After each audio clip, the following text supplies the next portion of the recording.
நாட்டில் உள்ள அனைத்து பாடசாலைகளிலும் விதிக்கப்படும் தடை கல்வி அமைச்சின் அதிரடி அறிவிப்பு. நாட்டில் கிராம் எரிபொருள் விலை ஜனாதிபதி அனுரவின் அதிரடி நடவடிக்கை. தமிழர் பகுதியில் மீட்கப்பட்ட ஆயுதங்கள்.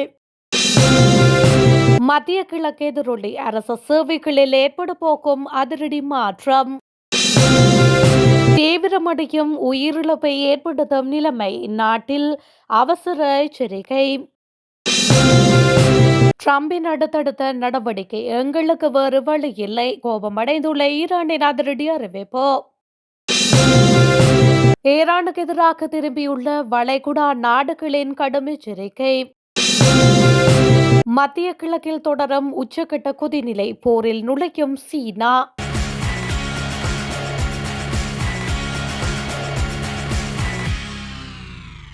திருகோணமலை ஏச்சிலம்பற்று காவல்துறை பிரிவிற்குட்பட்ட பூமரத்தடிச்சேனை பகுதியில் பல ஆயுதங்கள் மீட்கப்பட்டுள்ளதாக தகவல் வெளியாகியுள்ளது. வாகரை விசேட அதிரடி படையினரால் அந்த பகுதியில் உள்ள வாய்க்கால் ஒன்றிலிருந்து இன்று குறித்த ஆயுதங்கள் கண்டெடுக்கப்பட்டுள்ளன. இதன்போது 4 மோட்டார் குண்டுகள், 2 மோட்டார் குண்டு மின்னேற்றி மற்றும் T56 ரக துப்பாக்கியின் 75 தோட்டாக்களும் இவ்வாறு மீட்கப்பட்டுள்ளன. இதுகுறித்து மேலும் தெரிய வருகையில் வாகரை விசேட அதிரடி படையினருக்கு கிடைக்கப்பெற்ற ரகசிய தகவலின் அடிப்படையில் குறித்த இடத்தில் தேடுதல் நடவடிக்கை மேற்கொள்ளப்பட்ட போது குறித்த ஆயுதங்கள் மீட்கப்பட்டுள்ளன. இவ்வாறு மீட்கப்பட்ட ஆயுதங்கள் ஈச்சிலம்பற்று காவல்துறையினரிடம் ஒப்படைக்கப்பட்டுள்ளதாக வாகரை விசேட அதிரடி படையினர் தெரிவித்துள்ளனர். சம்பவம் தொடர்பிலான மேலதிக விசாரணைகளை ஈச்சிலம்பற்று காவல்துறையினர் முன்னெடுத்து வருகின்றமை குறிப்பிடத்தக்கது. இலங்கையில் உள்ள பாடசாலைகளில் மாணவர் ஒழுக்கத்தை பேணும் போது எந்தவிதமான உடல் அல்லது மன ரீதியான தண்டனைகளுக்கும் வழங்க தடை விதிக்கப்படுவதாக கல்வி அமைச்சு அறிவித்துள்ளது. அனைத்து மாகாண கல்வி பணிப்பாளர்கள், கோட்டமட்ட பணிப்பாளர்கள், உதவி கல்வி பணிப்பாளர்கள், பரிவீனாதிபதி தேரர்கள் மற்றும் பாடசாலை அதிபர்களுக்கு கல்வி அமைச்சு இது தொடர்பில் புதிய சுற்றறிக்கை ஒன்றை விடுத்துள்ளது. பாடசாலைகளில் ஒழுக்கத்தை பேணுவது தொடர்பாக கல்வி அமைச்சு இந்த புதிய சுற்றறிக்கையை வெளியிட்டுள்ளமை குறிப்பிடத்தக்கது.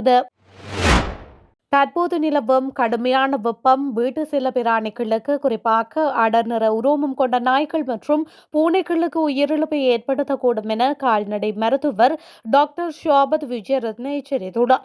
நிறுத்தப்பட்ட வாகனங்களுக்குள் விலங்குகளை ஒருபோதும் விட்டு செல்லக்கூடாது என்றும் உச்ச நேரங்களில் செல்ல பிராணிகளை நேரடி சூரிய ஒளியில் கட்டுவதை தவிர்க்குமாறும் உரிமையாளர்களுக்கு அவர் அறிவுறுத்தல் வழங்கியுள்ளார்.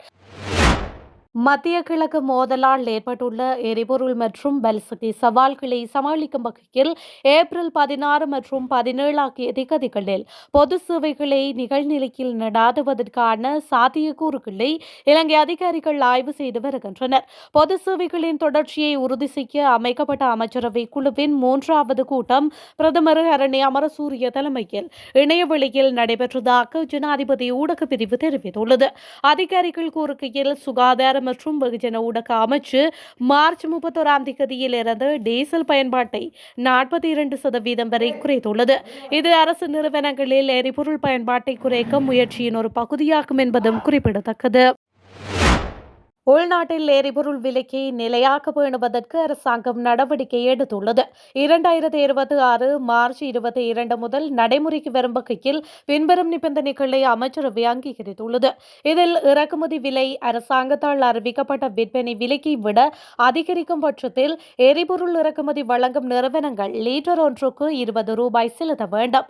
இறக்குமதி விலை விற்பனை விலையை விட அதிகரிக்கும் போது இறக்குமதியாளர்கள் லீட்டர் ஒன்றுக்கு 100 ரூபாய் செலுத்த வேண்டும். பொதுமக்களாலும் பொது போக்குவரத்து துறையினராலும் அதிகம் பயன்படுத்தப்படும் இந்த 2 எரிபொருட்களின் விலைகளையும் உலக சந்தை அழுத்தங்களுக்கு மத்தியில் உயராமல் தடுத்து மக்களுக்கு கட்டுப்படியாகும் விலையில் எரிபொருளை உறுதி செய்வதே இந்த நடவடிக்கையின் நோக்கமாகும். நிதியமைச்சர் என்ற ரீதியில் ஜனாதிபதி நுருகுமார திசாநாயக்கவினால் முன்வைக்கப்பட்ட இந்த யோசனைக்கு அமைச்சரவை தனது பூரண அங்கீகாரத்தை வழங்கியுள்ளது. இது ஈரானிய மக்கள் மீது திணிக்கப்பட்ட ஒரு அநியாய போர். கடுமையாக பதிலடி கொடுப்பதை தவிர எங்களுக்கு வேறு வழியில்லை என ஈரானின் வெளியுறவு அமைச்சக செய்தி தொடர்பாளர் அறிவித்துள்ளார். ஈரான் 2 முதல் 3 வாரங்களுக்குள் ஒரு ஒப்பந்தத்திற்கு ஒப்புக்கொள்ள வேண்டும் அல்லது அதன் அனைத்து மின் உற்பத்தி நிலையங்கள் மீதும் தாக்குதல்களை எதிர்கொள்ள நேரிடும் என்று அமெரிக்க ஜனாதிபதி டொனால்ட் ட்ரம்ப் எச்சரித்திருந்தார். ட்ரம்பின் உரைக்கு பதிலளிக்கும் விதமாக அவர் இந்த அறிவிப்பை வெளியிட்டுள்ளார். அவர் மேலும் தெரிவிக்கையில், போர் பேச்சுவார்த்தைகள், போர் நிறுத்தம், பின்னர் இதே முறையை மீண்டும் மீண்டும் பின்பற்றும் இந்த தீய சுழற்சியை நாங்கள் பொறுத்துக் கொள்ள மாட்டோம். மேலும் நடந்து கொண்டிருக்கும் இந்த மோதல் ஈரானுக்கு மட்டுமல்ல, ஒட்டுமொத்த பேராந்தியத்திற்கும் மற்றும் அதற்கு அப்பாலும் பேரழிவை ஏற்படுத்தக்கூடியது. அமெரிக்க இஸ்ரேலிய தாக்குதல்கள் தொடரும் வரை ஈரான் தொடர்ந்தும் திருப்பி தாக்கும். தெஹ்ரான் தனது வளைகுடா அண்டை நாடுகளை எதிரிகளாக கருதவில்லை. அவர்கள் அனைவருடனும் எங்கள் நல்லுறவை தொடர நாங்கள் உறுதியாக இருக்கின்றோம் என்று பலமுறை கூறியுள்ளோம். பிரச்சினை என்னவென்றால், அமெரிக்காவும் இஸ்ரேலும் ஈரானுக்கு எதிரான தங்கள் ராணுவ ஆக்கிரமிப்பை செயல்படுத்த அவர்களின் பிரதேசங்களை சுரண்டுகின்றன. இது ஈரானிய மக்கள் மீது திணிக்கப்பட்ட ஒரு அநியாய போர். கடுமையாக பதிலடி கொடுப்பதை தவிர எங்களுக்கு வேறு வழியில்லை என அவர் சுட்டிக்காட்டியுள்ளார். மத்திய கிழக்கில் மோதல் தீவிரமடையும் சூழலில் 3வது உலகப் போர் உருவாக்கும் ஆபத்து ஏற்பட்டுள்ளதாக தெரிவிக்கப்படுகின்றது. இஸ்ரேல், அமெரிக்கா மற்றும் ஈரான் இடையேயான போரில் எந்தொரு நாடும் நுழையாமல் இருந்த சூழலில் தற்பொழுது அமெரிக்கா மற்றும் சவுதி நேரடியாக நுழையும் ஆபத்து உருவாக்கியுள்ளதாக கூறப்படுகின்றது. கார்முஸ் நீரிணையை ஈரான் முடக்கியுள்ளதினால் வளைகுடா நாடுகளின் பொருளாதாரமும் முடங்கும் ஆபத்து உருவாக்கியுள்ளது.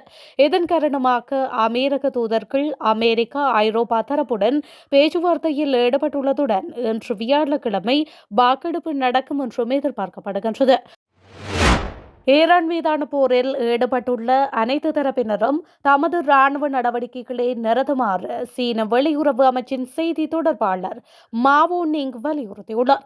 இன்று வியாழக்கிழமை இடம்பெற்ற செய்தியாளர் சந்திப்பில் மாவோ நிங் இவ்வாறு தெரிவித்துள்ளார்.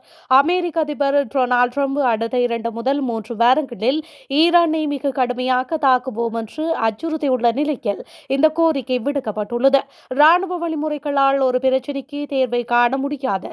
மோதல்கள் தீவிரமடைவது இரு தரப்புக்கும் நலன் பயக்காது. சம்பந்தப்பட்ட தரப்பினர் உடனடியாக ராணுவ நடவடிக்கைகளை நிறுத்த வேண்டும் என அவர் குறிப்பிட்டுள்ளார். உலக பொருளாதாரம் மற்றும் எரிசக்தி பாதுகாப்பில் மேலும் கடுமையான பாதிப்புகள் ஏற்படுவதை தவிர்க்க அனைத்து தரப்பினரும் முயற்சிக்க வேண்டும் என்றும் செய்தி தொடர்பாளர் மேலும் தெரிவித்துள்ளார். உலக சந்தையில் கச்சா எண்ணெய் விலை மீண்டும் அதிகரித்துள்ளது.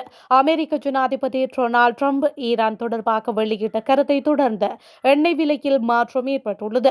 முக்கிய கடல்வழி பாதையான கார்முஸ் நீரிணையில் நிலவும் தடைகள் விரைவில் நீங்கும் என்ற எதிர்பார்ப்பு ட்ரம்பின் உரையின் மூலம் தகர்க்கப்பட்டதே இதற்கு காரணமாகும்.